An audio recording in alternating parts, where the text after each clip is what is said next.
Hello CMA student, जो इस बार CMA intermediate देने वाले हैं उसके लिए मैं पास करने का स्ट्रेटजी बताता हूँ। मैं CMA Guru CMA D K Singh last 15 year से सीएमए पढ़ा रहा हूँ, एक्सक्लूसिव बैचेस चलाता हूँ।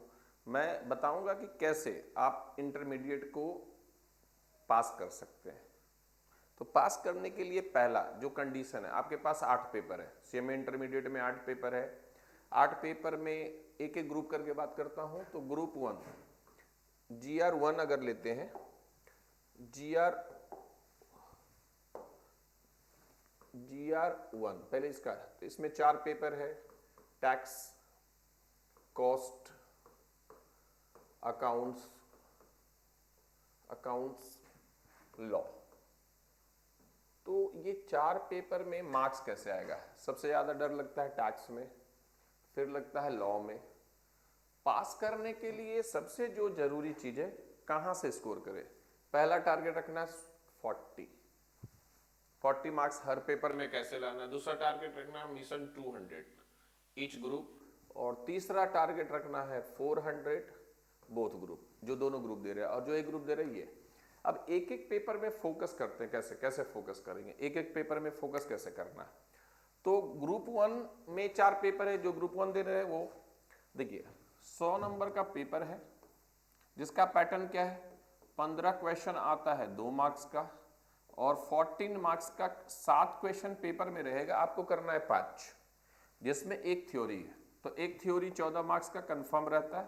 जो थ्योरी सारा इंस्टीट्यूट का मैट के भीतर से ही आता है, आपको बाहर किसी का मैट ढूंढने की जरूरत नहीं है। अगर वो भी नहीं समझ में आता है तो लास्ट 5-6 ईयर्स का जितना थ्योरी आया है बस पढ़ लीजिए, उसी में से आएगा। जिसके लिए मार्केट में स्कैनर मिलता है, आप ले लीजिए। तो ये 14 मार्क्स में जितना भी खराब आएगा आपको 10 आ जाएगा। आप मान लीजिए 10 मार्क्स का थ्योरी 10 आ गया यहाँ से। ये 15 क्वेश्चन जो 2 नंबर का रहता है, एमसीक्यू पैटर्न में रहता है, इजी रहता है, जो आप पढ़ेंगे उसी में से ही रहता है। तो आपको अलग से इसके लिए कोई मेहनत करने का जरूरत नहीं है। तो यहां से अगर आप 10 क्वेश्चन भी राइट कर देते हैं तो 20 मार्क्स आपको यहां मिल जाता है। तो 20 यहां से मिल गया, 10 यहां से मिल गया। अब ऐसा नहीं है कि 6 क्वेश्चन आपके पास अभी भी बच रहा है, तो 6 क्वेश्चन में एक भी 10 नंबर का आप कर दिए तो मिशन 40 कंप्लीटेड। ऑब्जेक्टिव से 20 नंबर आ गया, थ्योरी से 10 नंबर आ गया, और 10 नंबर का एक भी क्वेश्चन अगर आपको आता है, 6 क्वेश्चन में से कोई भी एक 10 मार्क्स का क्वेश्चन कर दिए तो आपका 40 कंप्लीट हो गया। तो मिशन 40 पहला टारगेट अचीव। अब 200 का कैसे अचीव करेंगे? तो 200 अचीव करने के लिए आपको करना क्या है, देखिए हर टर्म में क्या आता है, 4 पेपर में से एक टफ आता है, एक एकदम इजी आता है, 2 एवरेज आता है हर बार का। लास्ट 15 ईयर्स में देख रहा हूं। तो अगर जो टफ आता है उसको कैसे करेंगे? तो टफ में जब टफ आया है तो सभी के लिए टफ आया, आपके अकेले के लिए टफ नहीं आया। तो उस समय जो सबसे इंपॉर्टेंट बात उसको सुनिए, कुछ ना कुछ पेपर में भर के आइए, एटलीस्ट 80% अटेम्प्ट करके आइए। अटेम्प्ट बोल रहा हूं, अटेम्प्ट मतलब आपको बनाना नहीं है, कुछ ना कुछ करके आना है। क्योंकि 50% स्टूडेंट टफ पेपर में ऐसे भाग जाते तो वो पास नहीं हुआ, तो कॉम्पिटिटर आपका पहले कम हो गया। तो वहां 80 में अगर करके आएंगे तो उसमें 40 एग्जामिनर आपको दे देता मार्क्स। रीजन क्या है? क्योंकि कुछ ना कुछ फाइनल में लेके जाना ही है। तो लेके किसको जाएगा फाइनल में? उसी को लेके जाएगा जो कुछ लिखा है। कुछ लिखा है क्योंकि टफ आया है तो सबका पेपर ही खराब गया है। बाढ़ आया, सबका घर बह गया, भाई कोई प्रॉब्लम नहीं है। लेकिन बाढ़ आया, मेरा घर बह गया तो प्रॉब्लम है। तो जब सभी का बाढ़ में बह गया तो सरकार कुछ ना कुछ तो करती है।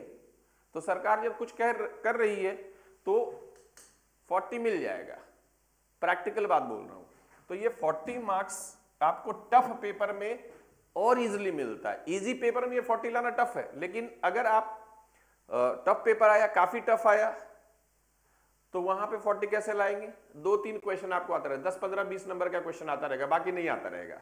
जाने दीजिए, 20 नंबर का भी क्वेश्चन आ रहा है टफ अगर आया तो बाकी आप 60 नंबर का भरिए, अटेम्प्ट कीजिए, आपको 40 कंफर्म आ जाएगा। मेरा भरोसा कीजिए, क्योंकि लास्ट 15 ईयर से मैं देख रहा हूं।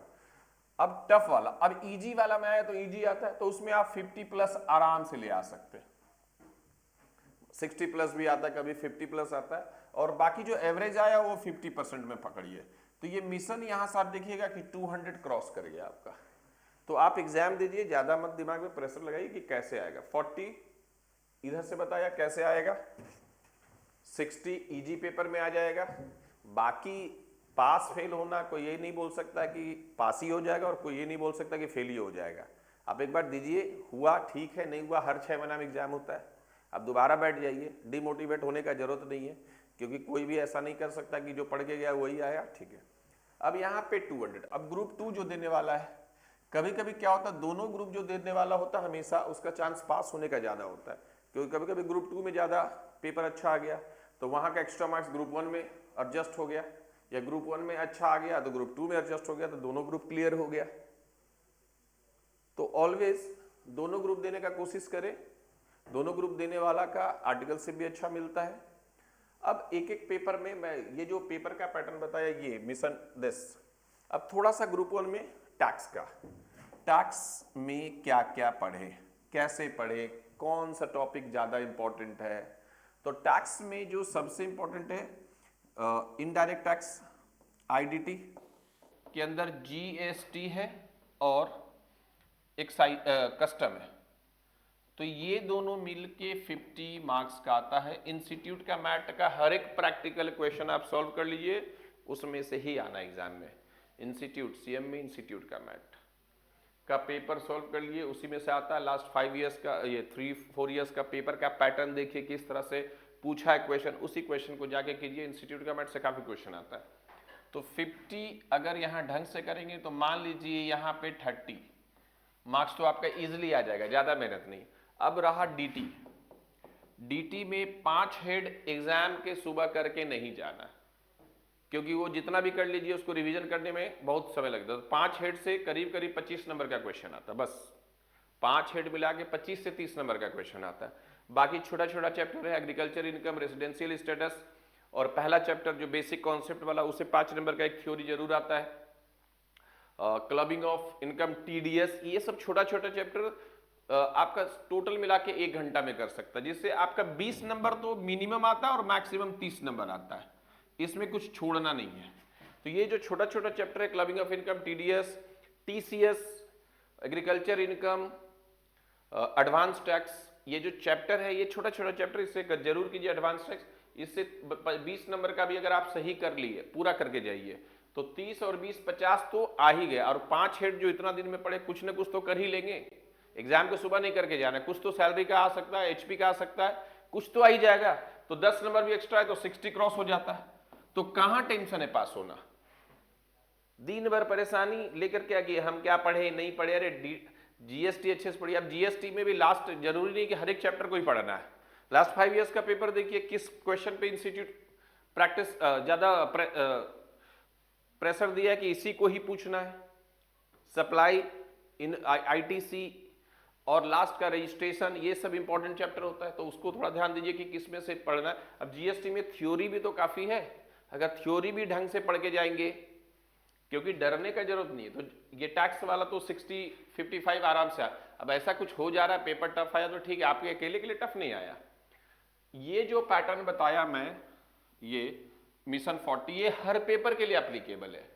अब ग्रुप 2 में थोड़ा सा ओएम का मैं बता देता हूं, ओएम कैसे पढ़े। ओएम का बहुत बच्चे लोग को प्रॉब्लम होता है, मेरे पास काफी बच्चे बोलते हैं कि सर ओएम कैसे पढ़े, कहां से पढ़े। देखिए ओएम में 2 पार्ट है, एसएम और ओएम। ओएम 60%, ये 40%। अच्छा 40% में ये 4 चैप्टर है, चैप्टर 4 है, 4 चैप्टर है। अब 4 चैप्टर में से अगर आप ढंग से पढ़ेंगे, इंस्टीट्यूट का मैट और कुछ नहीं, इंस्टीट्यूट का मैट का बैक का क्वेश्चन, उसमें भी चैप्टर 1 इग्नोर करना, थोड़ा उतना इंपॉर्टेंट नहीं है। तो लास्ट का 3 चैप्टर ऐसे में, चैप्टर 1 जिसमें मिशन और मिशन स्टेटमेंट है, ऑब्जेक्टिव गोल ये सब है, वो जस्ट रीड करके चले जाइए। यहां पे आप ढंग से पढ़ेंगे तो 40 में से 30 आपको आराम से आ जाता है मार्क्स। और ओएम में 2 चैप्टर बहुत इंपॉर्टेंट है प्रैक्टिकल, एक है नेटवर्किंग और एक है एलएलपी, लीनियर प्रोग्राम, जो बहुत इजी चैप्टर। ये दोनों मिलकर 16 नंबर का क्वेश्चन कंफर्म आता है एग्जाम में, कंफर्म। तो बाकी ओएम का थ्योरी में आप थोड़ा भी लिखेंगे, कुछ तो पढ़ के जाएंगे, चैप्टर 1 से, ओएम का चैप्टर 1 से 5 नंबर का क्वेश्चन है, 4-5 ही क्वेश्चन है। तो ओएम का चैप्टर 1 और लास्ट में चैप्टर है ओएम का रिपेयर एंड मेंटेनेंस, तो उसको करके जाइए, उसका प्रैक्टिकल भी करके जाइए, उसका थ्योरी भी करके जाइए। तो सिलेक्टिव क्वेश्चन अगर करते हैं, सिलेक्टिव अगर करके जाते हैं तो आपको कोई प्रॉब्लम नहीं होगा, आराम से ओएम में 60-65 आराम से आता है। अब अगर ओएम में प्रॉब्लम क्या होता है, आप अभी पढ़ेंगे अभी भूल जाएंगे, कोई टेंशन मत लीजिए, सबका यही है, आप अकेले नहीं है जिसके साथ ये प्रॉब्लम हो रहा है। तो पढ़ने के बाद क्या करना है, उसको रेगुलर बेसिस पे रीड करते रहना। ओएम, स्पेशली ओएम, ऐसा आपको समझ में आ जाएगा। तो रेगुलर बेसिस पे जब रीड करेंगे तो रीड करते समय क्या होगा कि धीरे धीरे थोड़ा सा यूज टू होने लगेंगे। और इंस्टीट्यूट जब आंसर लिखेंगे तो हमेशा पहला लाइन रट के लिखिए, फर्स्ट 2 लाइन, नीचे कुछ भी थोड़ा बना के लिखने से हो जाता। तो ओएम में बना के भी लिखने से मार्क्स मिलेगा, ऐसा कुछ नहीं है। अब ओएम में आपके साथ एक प्रॉब्लम होगा, जो पढ़ के गए वो नहीं आया, तो जब उस केस में आपको गाय झरना कॉन्सेप्ट लगा देना। अच्छा, ओएम का देखिए मार्किंग कैसे, एसएम में 30 आ गया, ओएम में 16 मार्क्स का आना ही है, अच्छे से करके जाइए। नेटवर्किंग एलएलपी तो 16 और 30, 46 तो यहीं से आ गया। अगर 5 नंबर का एक क्वेश्चन आता है चैप्टर 1 से ओएम में, what is management accounting, what is operation management accounting, objective of operation management, ये सारा क्वेश्चन जो है, difference between scope of operation management, what is operation management, ये सारा क्वेश्चन आता है एग्जाम में। तो उसमें से 5 नंबर का, तो 50 तो आप यहीं से होगा। कितना देर में ये सब चैप्टर आपको करने में हार्डली आपको 2 घंटा सुबह में हो जाएगा, ठीक है। तो कभी भी ओएम, अब ओएम में इतना इरिटेटिंग है कि आपको समझ में आना नहीं है, तो वहां पे आपको गाय झरना कॉन्सेप्ट लगाना। अब गाय झरना कॉन्सेप्ट क्या है, पहले सुनिए। गाय झरना कॉन्सेप्ट है, आप पढ़ के गए गाय पे ऐसे निबंध, लेकिन आ गया झरना, तो क्या एग्जाम में छोड़ के थोड़ी ना आएंगे, लिखना ही है भाई, कुछ ना कुछ तो लिखना, भर के आना है पेपर पहला। अब गाय झरना कॉन्सेप्ट होगा कैसे, तो सपोज कीजिए कि गाय पे आ गया ऐसे, गाय पे आप पढ़ के गए, झरना पे आ गया, तो लिखना है एक झरना बह रही है, झरना के बगल में एक गाय बंधी है, गाय के 4 पैर है, गाय का रंग सादा है, गाय का बछड़ा है, गाय घास खा रही है, गाय का एक पूंछ है, लास्ट लाइन होगा झरना का पानी मीठा है। हो गया। गाय कहां बंधा हुआ, झरना के बगल में। तो भाई आसपास, झरना के आसपास का भी तो कॉन्सेप्ट को हमको बताना ही पड़ेगा ना कि झरना के आसपास क्या है। आप समझ गए। तो ओएम ऐसा ही है, ओएम में आप पढ़ के कुछ नहीं कर सकते, उसको थोड़ा रीड कीजिए, थोड़ा बनाइए, थोड़ा ज्यादा बनाइए, लेकिन लिख के आइए, उसमें डरना नहीं है। 50-55-60% आराम से आ जाता है। तो इंटरमीडिएट का खाली रोज रात में सोचने से पास होंगे कि नहीं, नहीं होंगे, होंगे नहीं होंगे, नहीं होंगे, पैकेज कितना मिलेगा, होंगे, अरे भाई ऐसा नहीं है। सिर्फ प्लानिंग करो, किस पेपर में तुम्हारा वीक पॉइंट है वहां पे फोकस करो। मिशन 40 तो ऐसे बता दिए, कुछ नहीं है मिशन 40 एकदम, जो आप पढ़ेंगे एमसीक्यू। अच्छा, ओएम का एक और बात है, इंस्टीट्यूट का मैट के पीछे कुछ 65 क्वेश्चन है, उससे कर लो, 5-7 वहीं से आता है एग्जाम में, ठीक है। तो इंटरमीडिएट में पास करने के लिए सोचना नहीं है, पढ़ना है। और पढ़ना कैसे, हर पेपर पे फोकस कहां पढ़ना है वो हम बता दिए। तो हर एक पेपर के लिए हम वीडियो बनाएंगे बाद में, थोड़ा चैनल मेरा देखते रहो, नोटिफिकेशन सब्सक्राइब कर दो, उसमें आता रहेगा कि कैसे पढ़ना है। और भी वीडियो बनाते रहेंगे, क्योंकि पहले तो हम लोग वीडियो बनाते नहीं थे, बाकी यूट्यूबर ही बना रहा था भाई। तो एक बार देखो कैसा क्या है, अगर कुछ हेल्प मिले तो चैनल को सब्सक्राइब करो। Thank you.